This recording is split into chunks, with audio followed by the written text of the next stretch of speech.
इतिहास में ना कुछ तारीखें, कुछ घटनाएं ऐसी होती हैं जो दुनिया का नक्शा हमेशा हमेशा के लिए बदल देती हैं।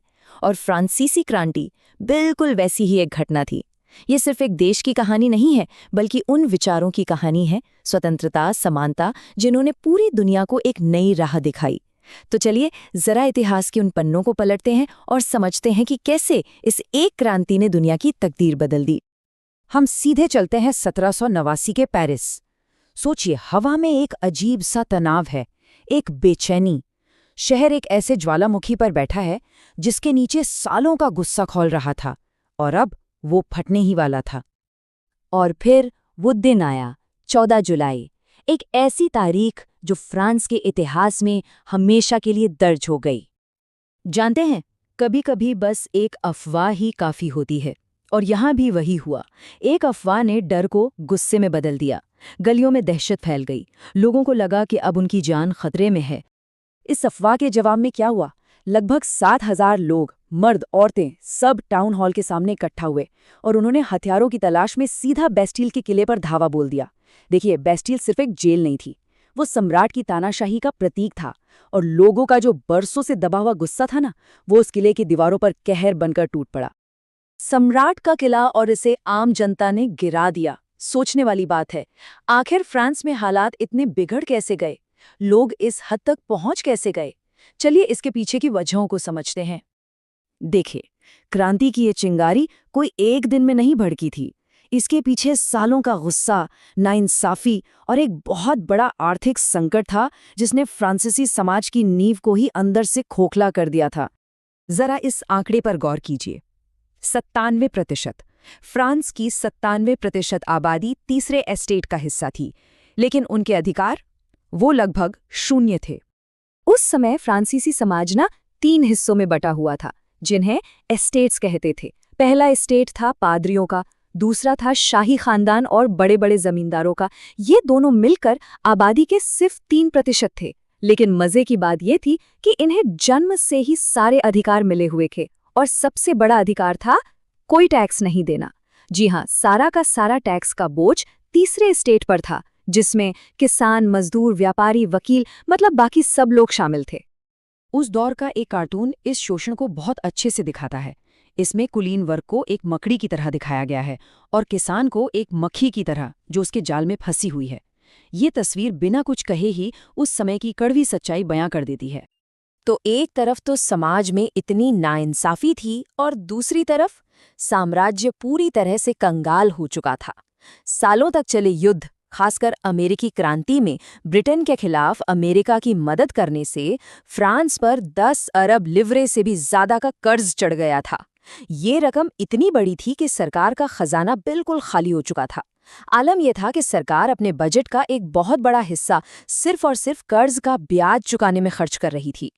और ठीक इसी माहौल में कुछ दार्शनिकों के नए विचारों ने आग में घी डालने का काम किया। जॉन लॉक, रूसो और मॉन्टेस्क्यू जैसे विचारकों ने राजा के दैवी अधिकारों के कॉन्सेप्ट को ही चुनौती दे दी।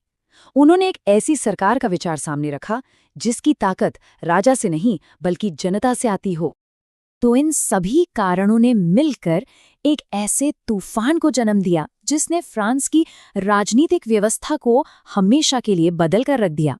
चलिए अब वापस कहानी की घटनाओं पर लौटते हैं। 1789 का साल, फ्रांस में सब कुछ बहुत तेजी से बदला। 5 मई को सम्राट ने नए टैक्स लगाने के लिए एस्टेट्स जनरल की बैठक बुलाई। कुछ ही हफ्तों बाद 20 जून को तीसरे एस्टेट ने खुद को नेशनल असेंबली घोषित कर दिया। ये एक बहुत ही साहसिक कदम था। फिर 14 जुलाई को बेस्टिल पर धावा बोला गया, और 4 अगस्त तक तो असेंबली ने पूरी सामंती व्यवस्था को ही खत्म कर दिया। मतलब पुरानी दुनिया ढह रही थी। टेनिस कोर्ट में ली गई ये शपथ सिर्फ कुछ शब्द नहीं थे, ये सम्राट के खिलाफ एक सीधी चुनौती थी। तीसरे एस्टेट के प्रतिनिधियों ने कसम खाई कि वो तब तक अलग नहीं होंगे जब तक फ्रांस के लिए एक नया संविधान नहीं बना लेते। ये एक तरह से रूसो के सोशल कॉन्ट्रैक्ट के विचार को हकीकत में बदलने जैसा था। और इसी भावना के साथ नेशनल असेंबली ने पुरुष एवं नागरिक अधिकार घोषणा पत्र जारी किया। इस दस्तावेज में ऐलान किया कि स्वतंत्रता और समानता जैसे अधिकार हर इंसान को जन्म से मिलते हैं और इन्हें कोई छीन नहीं सकता। यही वो विचार था जो इस पूरी क्रांति की आत्मा थी। लेकिन क्रांति का रास्ता कभी सीधा नहीं होता। स्वतंत्रता के उन्हीं ऊंचे आदर्शों को हासिल करने की कोशिश में फ्रांस अपने इतिहास के सबसे हिंसक और कट्टरपंथी दौर में दाखिल हो गया।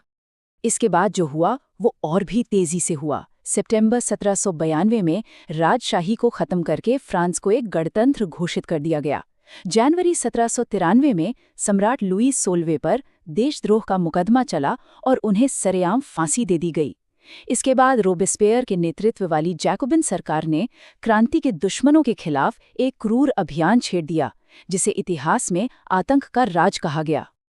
और इस आतंक के राज का सबसे खौफनाक प्रतीक थी गिलोटीन। इसका इस्तेमाल उन सभी लोगों को मौत की सजा देने के लिए किया गया जिन्हें गणतंत्र का दुश्मन माना जाता था, फिर चाहे वो शाही खानदान के लोग हों, पादरी हों या फिर खुद दूसरे क्रांतिकारी। दिलचस्प बात यह है कि उस दौर में स्वतंत्रता का मतलब भी सबके लिए अलग अलग था। एक तरफ पत्रकार कैमिल डेस्मोलिन्स जैसे लोग थे जिनके लिए स्वतंत्रता का मतलब खुशी और न्याय था, तो दूसरी तरफ आतंक के राज के नेता रोबेस्पियर का मानना था कि लोकतंत्र को बचाने के लिए आतंक का सहारा लेना जरूरी है। यह दिखाता है कि कैसे अच्छे इरादे भी कभी-कभी बहुत खतरनाक मोड़ ले सकते हैं। आतंक का वो दौर भले ही खत्म हो गया, लेकिन फ्रांसीसी क्रांति ने दुनिया को कुछ ऐसे विचार दिए जो आज भी हमारी जिंदगी का एक अहम हिस्सा हैं। चलिए इसकी विरासत पर एक नज़र डालते हैं। आतंक के राज के बाद फ्रांस में एक राजनीतिक अस्थिरता का दौर आया। डायरेक्टरी का शासन भी नाकाम रहा और इसी राजनीतिक खालीपन को भरने के लिए इतिहास के मंच पर एक नया किरदार उभरा, एक सैन्य तानाशाह नेपोलियन बोनापार्ट। लेकिन नेपोलियन के आने के बावजूद क्रांति के विचार जिंदा रहे। स्वतंत्रता, समानता और बंधुत्व, ये नारा फ्रांस से निकलकर पूरे यूरोप और फिर पूरी दुनिया में फैल गया। इन्हीं विचारों ने सामंतवाद के अंत और लोकतांत्रिक अधिकारों के उदय की नींव रखी।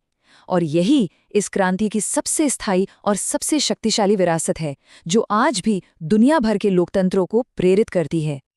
और आखिर में एक सवाल, एक बेहतर समाज बनाने के लक्ष्य को लेकर शुरू हुई ये क्रांति हिंसा और तानाशाही तक पहुंच गई, तो क्या एक बेहतर दुनिया बनाने के लिए क्रांति कभी सही रास्ता हो सकती है? ये एक ऐसा सवाल है जिसका जवाब शायद इतिहास आज भी तलाश रहा है।